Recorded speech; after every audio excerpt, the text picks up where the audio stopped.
Hello everyone, welcome back to the circuit analysis. So in our previous transient analysis videos, we studied how circuit respond with time and how initial conditions are used and how we have solved first order, second order transient problems directly in the time domain. So now in this video, we are moving ahead to a much more powerful and systematic method of transient analysis using Laplace transform. So this method is very much important because instead of solving differential equation directly in the time domain, we convert the circuit into a frequency domain or S domain and solve it algebraically. And then we come back to the time domain using the inverse Laplace transform. So that makes the analysis cleaner, faster, and much more suitable for the complicated switching networks. The opening slides here, as we can see, will introduce the Laplace transform pairs and properties that we'll use throughout the method. So you have some examples here which you have already studied in your mathematics or in signal analysis classes. So now let us first understand the idea. When a circuit contains a capacitor or inductor, its response depends not only on the applied source, but also on the stored energy present in the circuit.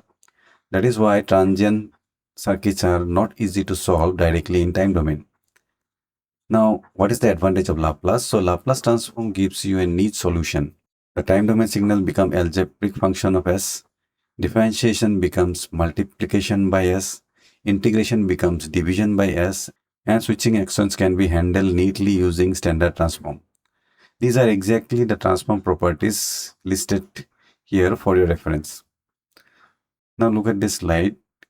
Here we have seen how circuit elements are presented in the time domain and how it is presented in the frequency domain. A resistor remains a resistor. An inductor becomes an impedance SL. A capacitor becomes an impedance of 1 by SC.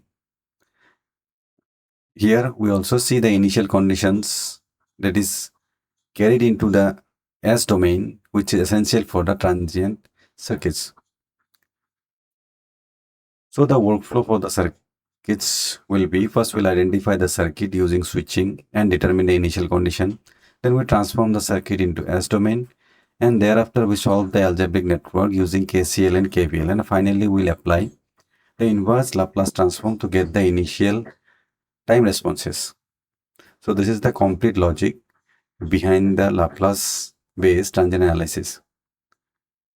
So in the next upcoming slides, we will be seeing how we can apply this step by step into the numericals.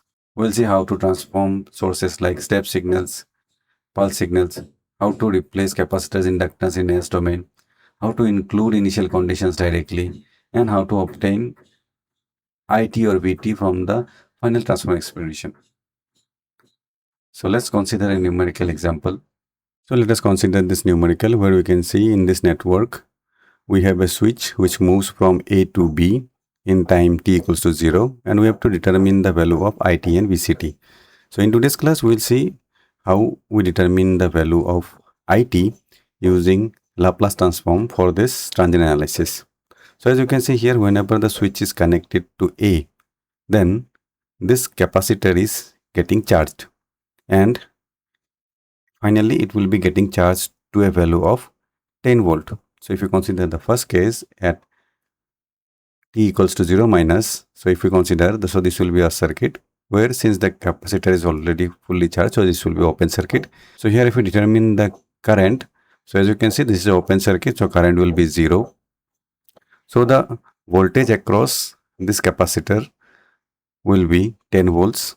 Then the current is 0, which is mentioned here as 0. Then the voltage across 3F is the next capacitor. So since all the currents are moving through this loop, so there is no current that will be going through this circuit. So that means the voltage across 3F capacitor will be 0. So now if we consider for 0 t equals to 0 plus, then there will be hardly any change, and the voltage across 6F capacitor will be 10 volt and across 3F capacitor will be 0 volt. Now moving ahead, so when we go for determining the KVL equation, so now let's consider all the values and remake the circuit in Laplace domain.